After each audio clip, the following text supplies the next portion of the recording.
Well, according to police, there have been at least 35 suspected extortion attacks in Surrey this year.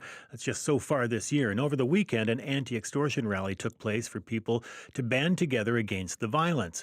Now, Gary Purewal is one of the organizers of that protest. And this is what Gary said when he was asked what he would like to see happen next. I think the laws needs to be more stricter and provide more safety to the victims.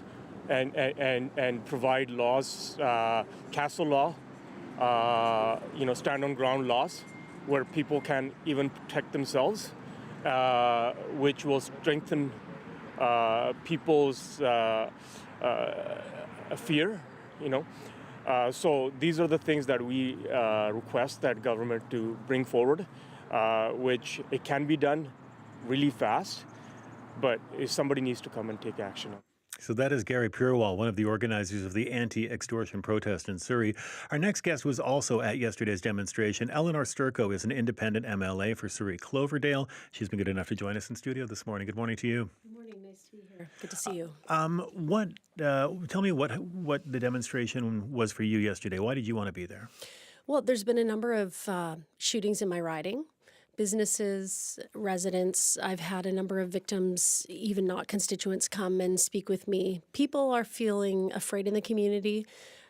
Just that clip, hearing about people asking for stand your ground laws, castle laws, wanting to take the law into their own hands. We heard a report that someone allegedly had fired back. And so I really wanted people in the community to know that I'm doing my best to try to get action for the community and try to put forward solutions that I think might help advance the investigations. We think of stand your ground laws or castle laws as something uniquely American, perhaps because Americans have a gun culture like no other.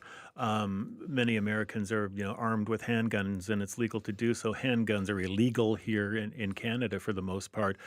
So what would a stand your ground law or a castle law look like in Canada? Well, it's actually not something I'd want to see here, to be honest. We do have provisions in our criminal code already that deal with self-defense, with defending your property, your home, your family. But it talks about the reasonable use of force. Yes. I think, we just have to look to our neighbors to the south to see that having these laws doesn't necessarily make your society safer. We've seen a number of shootings taking place south of the border, but, I want us to always never lose sight of the fact that people do feel right now in my community that they need to take the law into their own hands. And I think that's really, for me, one of the most urgent parts that we have. I get it when someone feels like, they're not worried that they might get charged with a crime when they're feeling like it's life and death in the moment. So I can totally understand why they feel that way. But the amount of danger and the increase of safety issues that come from people responding with firearms, which it's unlawful to have a loaded gun in your house, regardless of whether you have a license or not. You just can't keep a loaded firearm at the ready. You can't use weapons in this way. And you can't discharge a firearm in an urban area. It's extremely concerning. I'm very worried for the community. And just hearing this type of rhetoric just shows the urgency that we have. It is a demonstration, though, of the fear people are actually feeling and the frustration at the way this is continuing. We held a town hall on this some time ago. There have been town halls held since. What do you think anybody has to offer by way of concrete solutions here? Well, I do like what our mayor, Brenda Locke, had brought forward just last week. It's something I agree with, which is having a commissioner or a czar, if you want to call it that, someone who can look at all of the ministries that are involved. So public safety is in charge of policing.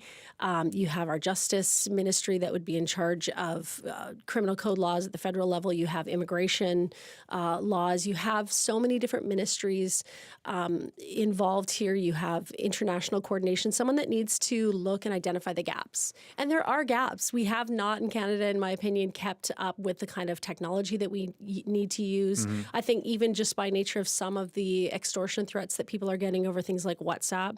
By the time police are actually able to obtain judicial authorizations in some cases, the people have long since changed their phone numbers, their contacts. It's very difficult for them to do this work, and we need someone who can have a look, identify barriers if we need to change our laws and update them to meet the need that's happening over the last 3 years of this climbing crisis across the country. They need to quickly identify those and bring them to the federal government for change. We already have our BC RCMP Assistant Commissioner John Brewer, tasked with running essentially a task force to try to do exactly what you're talking about, bring together, yes. Sorry for interrupting, Stephen, but, he's in charge of police. Yes. So he, and they said this clearly, I was at the CBC Town Hall, that the police can only work within the four corners of the criminal code.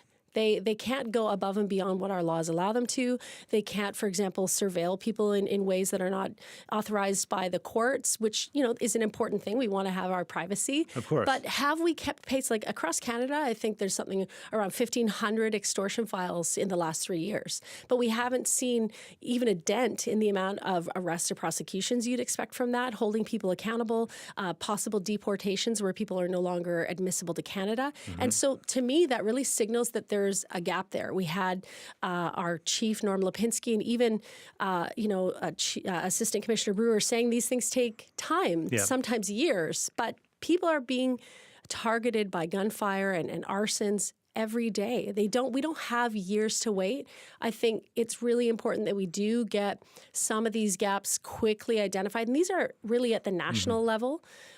So that police actually, if there's a tool that's missing, if there is something they need more beyond what they already have at their fingertips through our criminal code presently, we need to shift and adapt so that we can be more responsive. As I said, we're hearing about people taking matters into their own hands, and it's something certainly that John Brewer has said, not to do, and police will certainly tell you not to do. But again, I want to hear a little more of Gary Purewal because, again, he's one of the organizers of the rally yesterday, and this is him talking with one of our reporters, William Burr.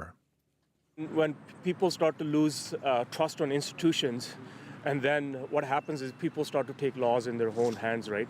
And people are scared. When they go to police, law enforcement, and law enforcement hands are tied.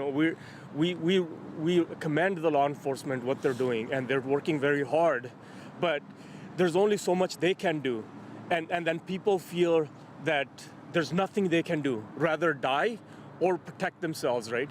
So in those sense, people don't have a choice then, right? Or just quit and leave and run away. Like, where would people gonna go? So these are the reason we think that there should be more needs to be done by all government bodies. And as you said, all government bodies, not just police, but as a former police officer yourself and an MLA in the legislature, how can institutions like government and police and other institutions bring back confidence in basically, the law? We need results. We need results. I was actually really glad to hear just a couple of days ago, Chief Lipinski had talked about needing more boots on the ground, whether they're overt as well as covert presence in Surrey between certain hours of the night when statistically they're seeing more shootings. That's a good sign to me, showing that, instead of the bravado of, yes, we have this all under control, it's okay. And I'd rather hear from police leaders to say, we actually don't have everything we need. Can we please have it?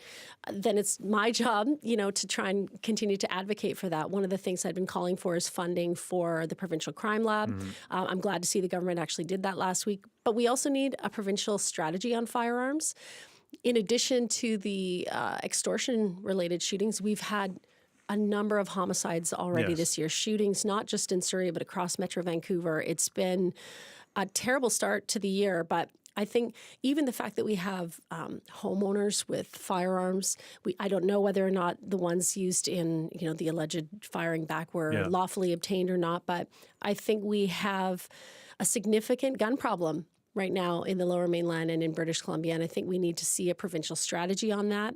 We can have overlap, of course, with what's happening with extortions, but we need to really get a handle on the firearm situation in general, and I think that will also help clamp down on some of what we're seeing in terms of the shootings. And much of what we've seen, we'll wrap with this, much of what we've seen is reactive. Shooting occurs, somebody calls it in, or it's heard, and then police arrive. Somewhere a few blocks away there's a car burning, or we hear this over and over again.